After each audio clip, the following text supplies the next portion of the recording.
आपने शाहिद कपूर और रणबीर कपूर को उनके करियर की बिगेस्ट हिट दी, तो अब अगली फिल्म आप जो स्पिरिट बना रहे हैं प्रभास के साथ, उन्होंने तो ऑलरेडी बाहुबली और कल्कि जैसी ब्लॉकबस्टर्स डिलीवर कर दी है। सर इस बहुत बड़ा बोझ वाला सवाल है सर, मतलब मेरे को 2000 मारना है। ये मैं आपसे आप बात कर रहा था। I'll tell you honestly. हाँ, ऐसा बोल दूं, बोलो ना। I'm the last of the stars.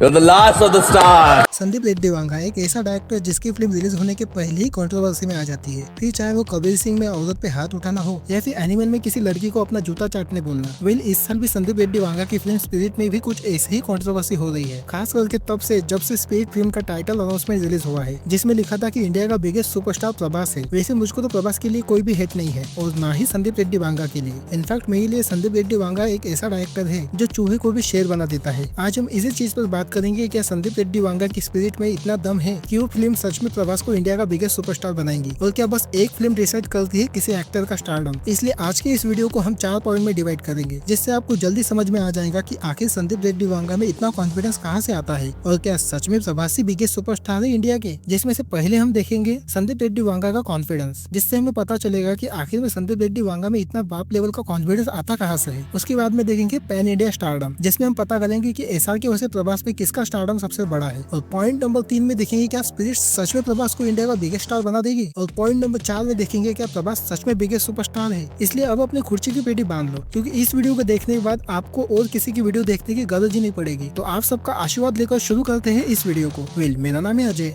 और आप देख रहे हैं फिल्मी अजय टॉक।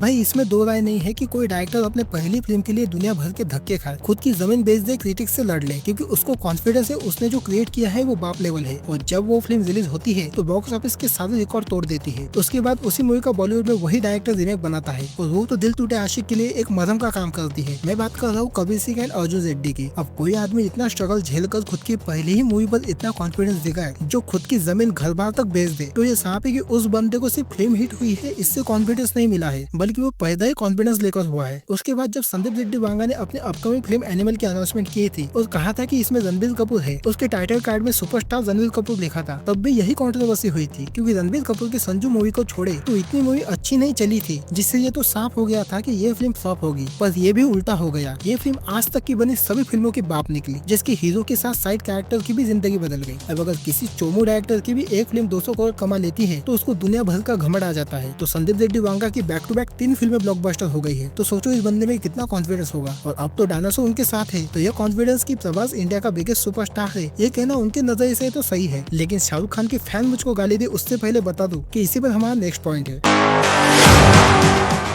एसआर की बात करें तो बंदा 35 साल से अपना स्टारडम वैसे ही बनाकर रखा है। आज भी आप गूगल करोगे तो पता चलेगा कि वर्ल्ड का सबसे रिचेस्ट स्टार कोई है तो वो शाहरुख खान है, जिसने हर तरह के रोल किए हैं, जो किसी भी तरह के एक्सपेरिमेंट करने से नहीं डरता। फिर चाहे वो चक दे इंडिया में कोच बनना हो, या फिर स्वदेश का मोहन भार्गव, या फिर रावण का जीवन, बंदे ने हर रोल में अपने अलग ही जान दिया है। और बाहुबली रिलीज होने से पहले इंडिया में कोई पूछता कि who is the biggest star of Bollywood, तो एसआर का नाम ही पहले होता। वैसे भी बाहर के देशों में हमारे इंडिया को ग्लोबल लेवल पर पहुँचाने में एसआर का बहुत बड़ा योगदान है, जिससे ये तो क्लियर हो जाता है कि एसआरके का स्टारडम मैच करने में प्रभास को 10 बाहुबली बनाने पड़ेगी। पर एसआरके की बात करके कैसे चलेगा। हो सकता है कि प्रभास का सच में ही इतना स्टारडम हो कि वही इंडिया के बिगेस्ट सुपरस्टार हो। इसलिए चलो प्रभास की हिस्ट्री देखते हैं। तो प्रभास को कोई भी बाहुबली से पहले कोई नहीं जानता था, और उसके बाद भी जब प्रभास की मूवी रिलीज हुई तो वो इतना कमाल नहीं दिखा पाई। फिर वो राधेश्याम हो, आदिपुरुष हो या फिर साहो हो, तो प्रभास का बाहुबली से इतना नाम बन गया कि जिसकी वजह से प्रभास का आज भी नाम होता है। पर अगर बाहुबली फिल्म प्रभास को नहीं मिली होती तो शायद प्रभास का नाम नॉर्थ इंडिया में इतना पॉपुलर नहीं होता, और ना ही वो कभी पैन इंडिया स्टार बन पाते। और अगर इन दोनों की कंबाइंड स्टारडम की बात करें तो भाई ये सच है कि एसआरके ही इंडिया के बिगेस्ट सुपरस्टार है, क्योंकि एक ही साल में जवान, पठान और डंकी देकर तीनों फिल्मों को हिट कराना कोई बच्चों का खेल नहीं है। वहीं पर मेरे ख्याल से प्रभास की आखिरी मेहनत वाली सीरियस वाली कोई फिल्म थी तो बाहुबली ही थी। इसके बाद तो प्रभास बस अपने स्टारडम पर ही खेल रहे हैं। ग्लोबल रीच की माने और पूरे 35 साल के एसआरके का करियर को देखे तो ये साफ होता है कि प्रभास को अभी अपने करियर में बहुत कुछ करना बाकी है, जिससे कि वो इंडिया की बिगेस्ट सुपरस्टार बन जाए। पर आप में से मुझको कोई लोग कहेंगे कि संदीप रेड्डी वांगा ने कहा है तो उसका क्या, तो उस पर ही हमारा नेक्स्ट पॉइंट है।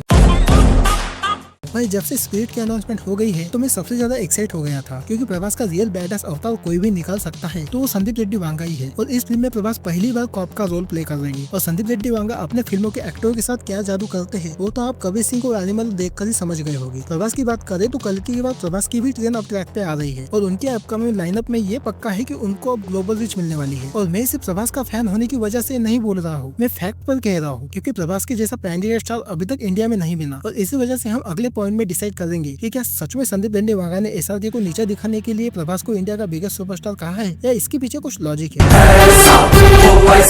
भाई एसआरके और प्रभास का स्टारडम पर ये बात तो साफ है कि ग्लोबल स्टार एसआरके है और पैन इंडिया स्टार प्रभास, और इन दोनों को ही इस बात से प्रॉब्लम नहीं है कि कौन इंडिया का बिगेस्ट सुपरस्टार है, ये तो हम लोगों को चूल है। और बात करें संदीप रेड्डी वांगा की तो भाई प्रभास की फ्लॉप से फ्लॉप, खराब से खराब फिल्म पहले दिन पर 100 करोड़ कमा लेती है, तो इससे तो साफ हो जाता है कि प्रभास जो है वो इंडिया की बिगेस्ट मास एक्टर है। और संदीप रेड्डी वांगा की स्पीड को भी देखे तो वो प्रभास को एक मास कैरेक्टर में पेश करने वाले हैं जो कि प्रभास के औदा को भी सूट करेगा। इसलिए तो संदीप रेड्डी वांगा ने कहा है कि इंडिया का बिगेस्ट सुपरस्टार प्रभास है। वो कहीं ना कहीं सच भी है, क्योंकि प्रभास का अगर रियल औदा स्पिरिट फिल्म से बाहर निकला तो ये साफ हो जाएगा कि इंडिया का बिगेस्ट सुपरस्टार प्रभास ही है, लेकिन ग्लोबल स्टार तो एसआरके ही रहेगा। और इसलिए किसी भी डायरेक्टर का एक स्टेटमेंट में कोई ना कोई लॉजिक तो होता ही है। अब ये दिन दूर नहीं है कि शायद संदीप रेड्डी वांगा शाहरुख खान को कास्ट करके ये कह दे कि वर्ल्ड का बेस्ट सुपरस्टार, तो हेटर क्या कहेंगे। भाई जिसकी लेगेसी चल रही है वो चल रही है। शाहरुख खान के एम्पायर को मैच करने वाले फिलहाल तो इंडिया में पैदा नहीं हुआ है, पर हाँ बहुत ऐसे एक्टर है जो कुछ दिनों बाद इस रिकॉर्ड को तोड़ेंगे। आपको क्या लगता है, क्या प्रभास एसआरके के स्टारडम के सामने बहुत बड़े हैं? कमेंट में जरूर बता देना। और अगर मेरी ये मेहनत थोड़ी भी पसंद आई हो तो वीडियो को एक लाइक कर देना। सब्सक्राइब करने को मैं नहीं कहूँगा, क्योंकि इस तरह के वीडियो बनाने का मेरा पहला एनालिसिस है। पहले आप मेरे चैनल पर पुराने वीडियो देखो, उसके बाद डिसाइड करो कि क्या सच में मैं आपके सपोर्ट के काबिल हूँ। और मिलते हैं नई किसी इंटरेस्टिंग वीडियो के साथ, तब तक के लिए जय हिंद, वंदे मातरम।